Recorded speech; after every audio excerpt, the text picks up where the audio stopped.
Good day, everyone. This is Dimple Danzo, and for my report, I will be discussing about the Black Arts Movement.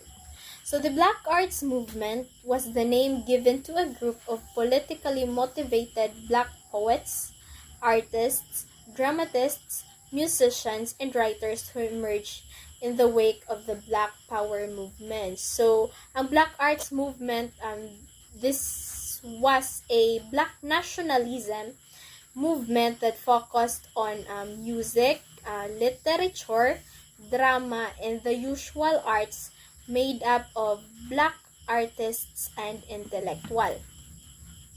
The the writers and artists of this time wanted to develop a body of artistic endeavors that would provide a change of vision in the perception of an African American identity. So, gihimo ni nilang Black Arts movement to show that they have to show what they've got. So, to listen or possibly to stop racism, which is because that time they were discriminated because they were black people, and even today we can witness that there are people that look down or they based their um, they base their treatments by the color of the skin. They felt that artistic production would revise the stereotypes of African inferiority that lay at the heart of American racism. So they did this movement para or mausab ang pananaw nila sa black people. Kay that time they were stereotypes, or the white American are stereotyping them that they are just black people, they have nothing to offer, like that. So the founding principles of the Black Arts Movement focused on black power. So then black economics. So this black economics, black power, political success, and reconstructing of the inner city communities. This is the policy of the South African government, which aims to facilitate broader participation in the economy by black people, especially in order to redress inequalities created by apartheid. So these movements focus was to promote equality for the white American and the black American people. Instituting this principle was done by using literature, arts, social institutions, and black activists group as a channel. So while doing this, they are doing this through literature. They were writing literature, then art, social institutions. Then the Black Arts movement strived to define how Black Americans perceived themselves. The Black Freedom movement's focus was to redefine how Black Americans were perceived and treated by white America. So this Black Arts movement focuses on how to change the perception of the white Americans onto the black Americans, which they experience being discriminated because of their color, and they did this black arts movement to stop this treatment.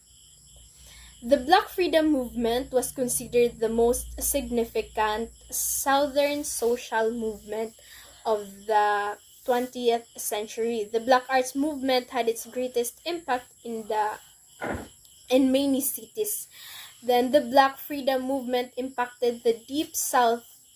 The movement was considered the freedom struggle to express the broad range of goals it encompassed. So the main goal of their writing of literature, showing their arts, is to promote equality para dili na sila ma-discriminate just because they are black people.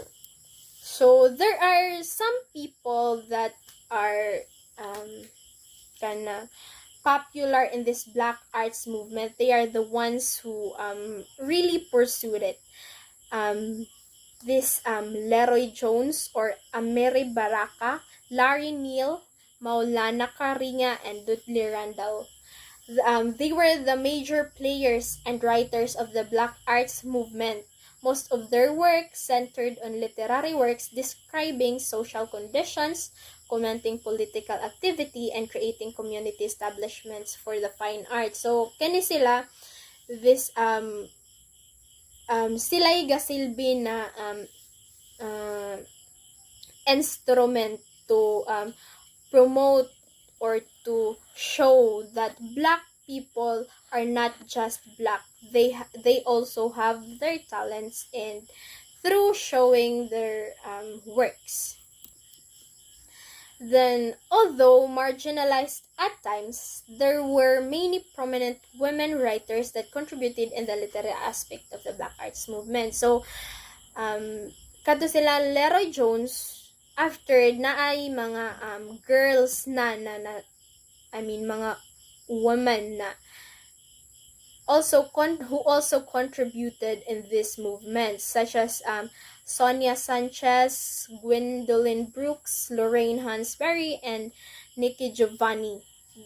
They were recognized worldwide for their contribution. So, dako sa di sila natabang for the black arts movement. So, si Sonia is an African-American poet, and she has authored over a dozen of books of poetry, as well as short stories, critical essays, plays, and children's books. So they were these women also contributed a lot through their talent in making poems that were under literature. Kani sila si Sonia, Gwendolyn Brooks, and Nikki Giovanni. These are some women who contributed a lot in that movement. So the goal of black arts movement by Baraka, according to Baraka, is to create a literature that would fight for black people's liberation with as much as intensity as Malcolm X or Far Prophet and the rest of the ingrained masses who took the streets. So the black arts movement was done because of sadly because of discrimination. Even nowadays, we experience discrimination. I remember our senior high school teacher told us that during the time of colonialism, white people were treated good while black people were treated not nicely. So I guess that's all for my report about the black arts movement, the power and equality. So thank you, and God bless everyone.